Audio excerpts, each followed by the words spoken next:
Hi, my name is Emma Culp, and I am a student at the University of West Alabama in the master's program, and I'm studying for a master's in special education 6 through 12. And I just wanted to take a few minutes today to talk about some speech sound disorders and talk about the procedures that we have for assessing those speech sound disorders, and also talk about my role as an educator when dealing with these speech sound disorders and these assessments of them. A speech sound disorder is something that we tend to look at in regard to an individual's ability to produce those sounds. So as a child begins to grow up, there's different stages that they begin to develop those sounds at.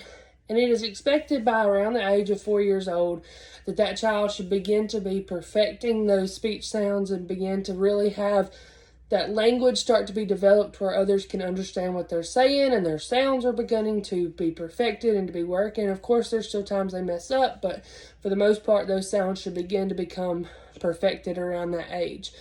For someone who's not particularly developed where they should be at that age, it begins to be a concern that there could be a speech sound disorder. Of course, it doesn't only occur in children. There is times where that is missed, and it can be seen in adults, and it can be seen in people who have also had some different types of medical issues in their past, such as a stroke or a brain injury. So that can also occur. When we're talking about speech sound disorders, there's a lot of different ways that we can assess those when we're talking about maybe in the school setting. One way that I think is a good way to assess it is to kind of take that child's age and kind of compare it to where research says they should be in their developmental state.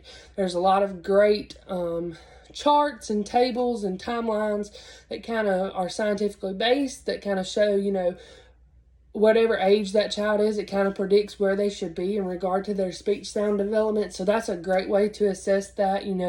If I have a child who's very much in having trouble with their speech sounds and they're in the second, third, fourth grade, that's definitely a problem area for me. So I can use that kind of age gap to tell that they're developmentally not where they should be in regard to their speech sound.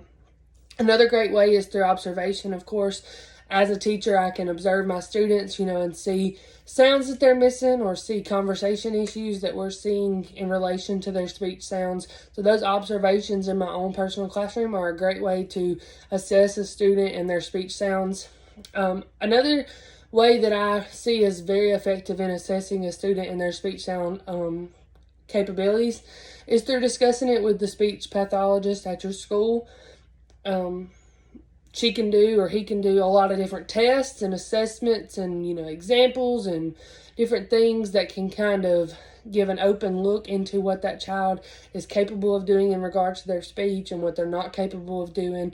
And she can do things such as a sound speech sample, and she can kind of dive into a more deeper understanding of that child or that individual's speech sound.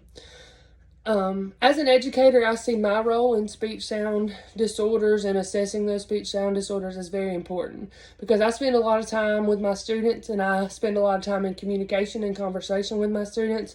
And so sometimes I might be the only individual at the school who spends enough time with that student to really notice their speech sound issues.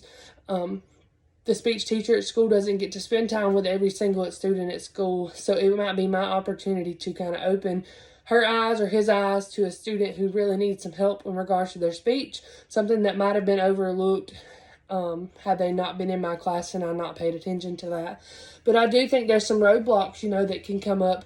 Me as a general education teacher and not having a speech degree, I feel like there's times that I miss things that could be very beneficial to understanding my student and their speech abilities.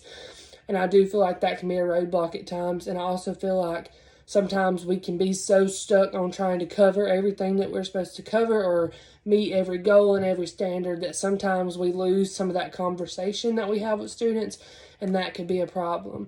But I do feel like my role as an educator is to be prepared and ready to help my students in whatever way that be, whether it be something in my general ed classroom or helping them receive this help that they need from a speech issue or a speech disorder.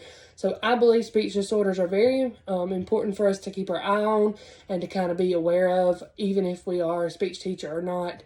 And I'm kind of hopeful that I can learn to be more attentive to those details in my classroom. Thank you.